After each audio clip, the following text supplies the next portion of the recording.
Welcome to How to Save Your Marriage with Nicola Beer, a show full of tips and practical strategies to repair, rebuild, and strengthen your relationship.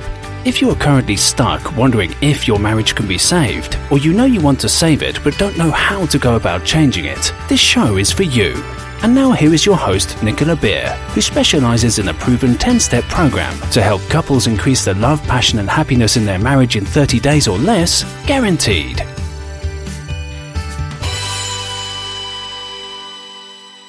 Hi and welcome. This is Nicola Beer and I'm going to talk to you today about being sick and tired of doing everything in your relationship. What to do if this is your situation. Before I get into that, I would just love to say thank you so much for those of you who have left a rating and review last week. I really appreciate it. Not only does it help the show stay more visible so more people can find it, I also personally really motivates me, and thanks for your tips and suggestions on what you'd like more episodes on. I'd be more than happy to create some more on affairs and other things that you mentioned, so thank you so much. So today, as I mentioned, we're going to be looking at what to do if you're feeling that you're doing everything in your relationship to make it work. I mean, let me ask you a question. Does everything seem one-sided for you right now? Do you feel that you're the only one taking care of all the important stuff? If yes, let me say that this is totally natural. Relationships are like a seesaw. The more one person does something, the less the other one will do. The more one person worries or wants something, the less the other one will want it or worry about it. The more one person takes care of something, the less the other will be bothered. You may have started the relationship sharing responsibilities, and then all of a sudden one does all the finances or organising or cooking and the other watches. I see this all the time with couples I work with all over the world, no matter their cultural, religious or financial background. It's just the same when I see married men and women trying too hard to save their marriage. They ask me, when do I stop trying to save my marriage? And I say to them, you need to stop now. You need to stop trying to convince your husband or wife, and you need to take action to become more attractive, to shift your internal energy. So here are some more common examples of what I call the seesaw effect. One is the more one person cooks the meals, the other will think less about it and preparing the food. The more one is responsible for the children's homework or activities, the less the other one will be involved. The more one person organises social and weekend and holiday activities, the less the other will do. The more one person will express their feelings and is emotional, the less the other one will express themselves. The more a person controls and is responsible for the finances, the less the other person will get involved in the finances. The more one wants to save money, the more the other one will want to spend. And the same goes for sex. The more a person wants sex, the less the other one will. This is because we relax when we feel the other person is more concerned than we are about it, or are taking care of it than we are. So more than likely, a key reason you feel like you're doing more in your marriage is because of this seesaw effect. Right now, you have the job and they don't. We tend to counterbalance each other, and this is just human nature, and often happens without us even consciously thinking about it. Let me ask you a question again, or think about this. Have you ever had a conversation in your relationship where you started having very similar perspectives, where you have different shades of grey on a topic, and then after a while, one of you on the subject becomes black and the other white?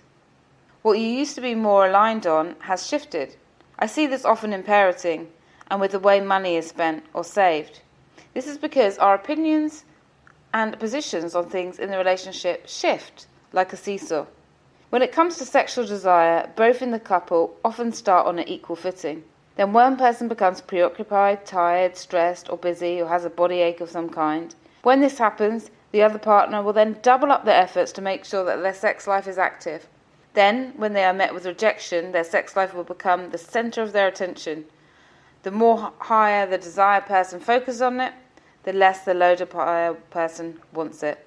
What is really interesting is that the position in the relationships can often shift. Household tasks is another area I see couples get stressed. If someone is really uptight about how the house looks, how neat and clean and tidy it is, the other one deliberately cares less, even if before they used to make an effort. And this is so true when men come to me to win back their wife, or women come to me saying, what do I do? My husband has threatened divorce and I don't want this. And when I look at their behaviour and when we discuss what's been going on in the relationship over the last month or few weeks, it's really clear that they're focusing so much on trying to please their partner, they're trying too hard, and this is making the partner want to move away from them even more. And so the first thing that I will say to them is to just stop trying to convince your husband or wife to stay, and instead focus on yourself and creating more positive energy, becoming more attractive, and then this is how we can balance things back out again, because things often counterbalance in a relationship. So once you take your foot off the pedal, so to speak, once you stop doing everything in a certain area, then it will balance. So if you're getting upset about doing everything in your relationship, if you feel that it's driving you crazy, if you feel like you're putting in all the effort, stop. Don't take the lead anymore. You need to step back and give them a turn. Now, when I suggest this, most of the people I work with say, Nicola, I can't do that. What if it gets worse? If I don't do anything, no one will. Or how can I give up trying on the very thing that I want most? And what I say to them lovingly is, the fact is what you're trying is not working. How long have you been trying this to get what you want? And to which they normally answer, quite a long time. So it may not be easy to just stop. And every couple and that I work with and an individual that I work with are completely different. So it's just something to think about. If you're fed up of things being all the same way, if you're fed up of doing everything, consider just stopping and relaxing more. Think about leaving it up to them. And when you do, often a shift will happen. Why is it important to do this? The truth is, you can try this approach of stepping back and stopping or not. That's not the real point here. The main thing is to avoid carrying resentment. As when you carry resentment with you, you can feel drained, bitter, fed up, and it can affect physical, mental, and emotional health. Resentment in a relationship kills passion, closeness, happiness, and love. So it's important not to feel angry that you're the only one doing everything and getting annoyed by it. No one wants to live without love and happiness. I believe that anything is worth trying if it enables you to let go of resentment. Resentment feels horrible, looks horrible, and only we can let it go. I have another 5 ways to let go of resentment, and if you want to learn more about, you can visit my podcast show where I talk about that in a lot more detail, or you can join my Relationship Secret Masterclass to really know how to strengthen your relationship, to skyrocket your happiness. I'm going to put the link with this audio. And don't worry if you look at the sign up page and you think, I can't make that time, Nicola. It's 4 o'clock in the morning, or it's 1 a.m. or I'm working, whatever it is, because if you do sign up, I will send a replay for you. So you will be able to make time to watch that. It is about 90 minutes long. It's full of tips on how to really empower yourself, how to change your relationship, how to create more love and happiness. As I really don't want you to miss out on what I'm going to be sharing with you to have a loving relationship and future. So from my heart to yours, thank you so much again for listening. I really appreciate every time you subscribe to the show, listen, and just be part of the community of people that want to have a great relationship. Thank you. Take care. Thank you for listening to How to Save Your Marriage with Nicola Beer.